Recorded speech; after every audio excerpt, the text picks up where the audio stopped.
श्रीमद् वाल्मीकि रामायण कथा में आप सभी का स्वागत और अभिनंदन है। आप सुन रहे हैं अध्यात्म श्रो द्वारा प्रसारित वाल्मीकि रामायण बाल कांड की कथा के अंतर्गत चतुर्त्रिंशः सर्ग की कथा।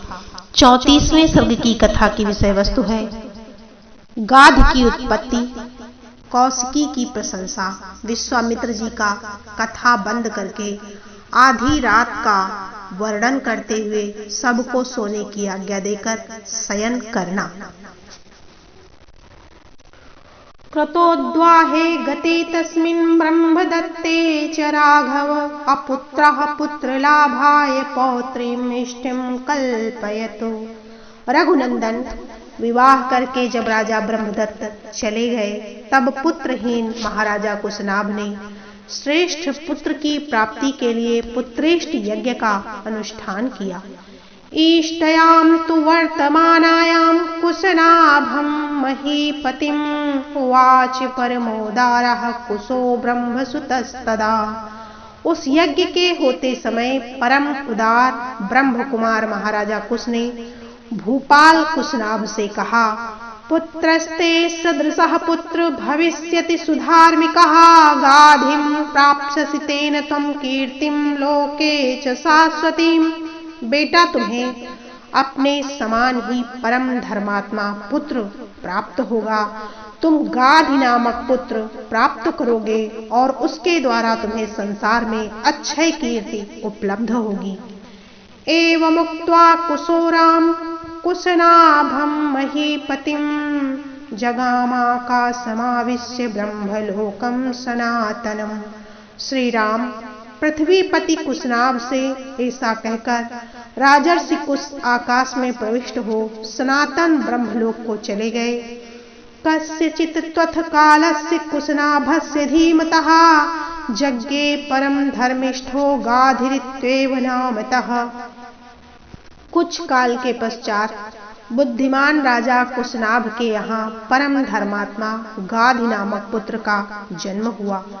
सा पितामम काकुत्स्थः गाधिः परम धार्मिकः कुशवंश प्रसूतो अस्मि कौशिको रघुनंदन।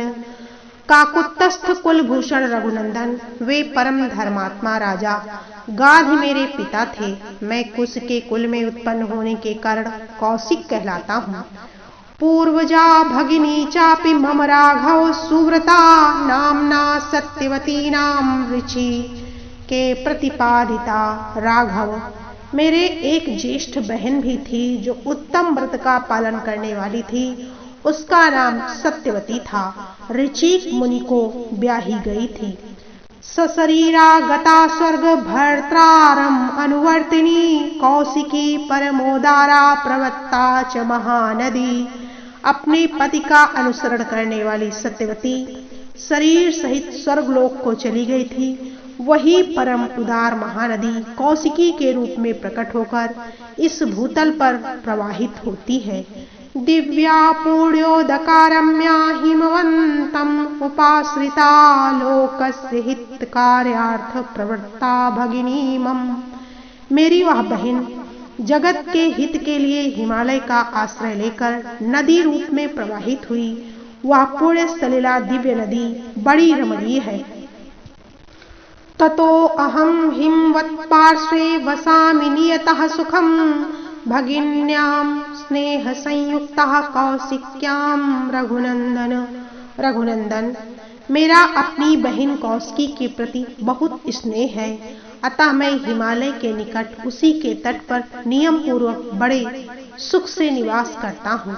सा तु सत्यवती पुण्या सत्ये धर्मे प्रतिष्ठिता पतिव्रता महाभागा कौशिकी सरितांबरा। पुण्यमयी सत्यवती सत्य धर्म में प्रतिष्ठित है। वह परम सौभाग्यशालिनी पतिव्रता देवी यहाँ सरिताओं में श्रेष्ठ कौशिकी के रूप में विद्यमान है।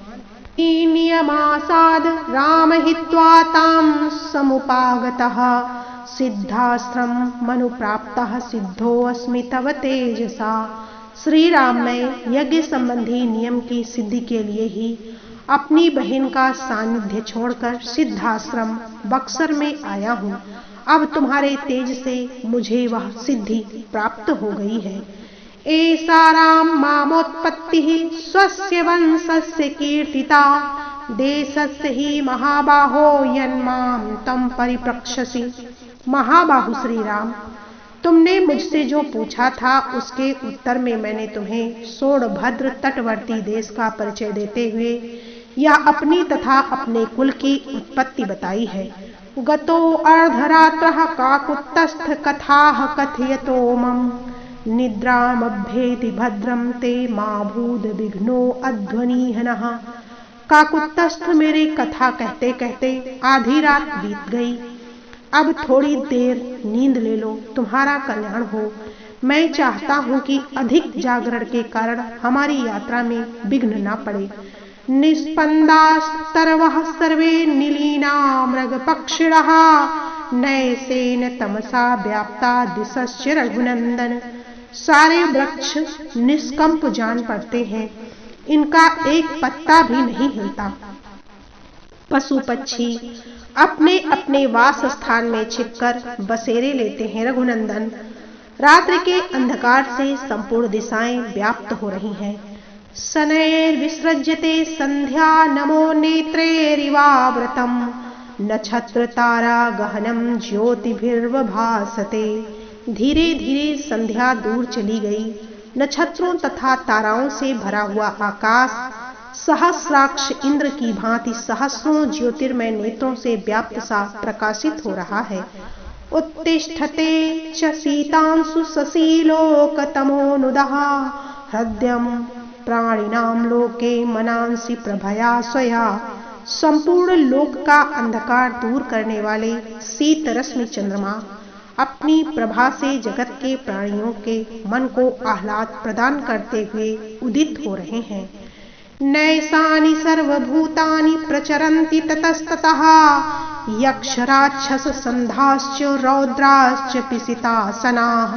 रात में विचरने वाले समस्त प्राणी यक्ष राक्षसों के समुदाय तथा भयंकर पिशाच इधर उधर विचर रहे हैं। एवमुक्त्वा महातेजा वीरराम महामुनिः साधु साध्वति ते सर्वे मुनयो हाभ्य पूजयन्। ऐसा कहकर महातेजस्वी महामुनि विश्वामित्र चुप हो गए।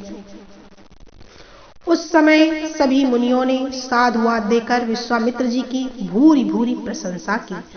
कुशिकानामयं वंशो महान धर्म परः सदा ब्रह्मोपमा महात्मनः कुशवंश्या नरोत्तमाः। कुशपुत्रों का यह वंश सदा ही महान धर्मपरायण रहा है। कुशवंशी महात्मा श्रेष्ठ मानव ब्रह्मा जी के समान तेजस्वी हुए हैं। विशेषेण भवानेव विश्वामित्र महायशः कौशिकी सरितां श्रेष्ठा कुलोद्योतकरी तव। महायशस्वी विश्वामित्र जी अपने वंश में सबसे बड़े महात्मा आप ही हैं तथा सरिताओं में श्रेष्ठ कौशिकी की भी आपके कुल की कीर्ति को प्रकाशित करने वाली है। मुदितै मुनैर साधुर्नैः प्रशस्तः कुशिकात्मजः निद्रामुपागतं ऋषीणाम् अस्ततं गतम् इवांशुमान्। इस प्रकार आनंद मग्न हुए उन मुनिवरों द्वारा प्रशंसित श्रीमान कौशिक मुनि अस्त हुए सूर्य की भांति नींद लेने लगे। रामोऽपि सहसो मित्रिः किंचिदागत विस्मयः प्रशस्य मुनि साधुर्लं निद्रां समुपसेवते।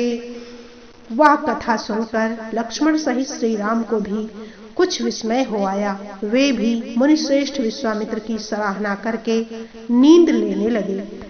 इत्यार्षे श्रीमद् रामायणे वाल्मीकिये आदिकाव्ये बालकांडे 34 सर्गः। इस प्रकार वाल्मीकि निर्मित आर्ष रामायण आदि काव्य के बालकांड में 34वां सर्ग पूरा हुआ।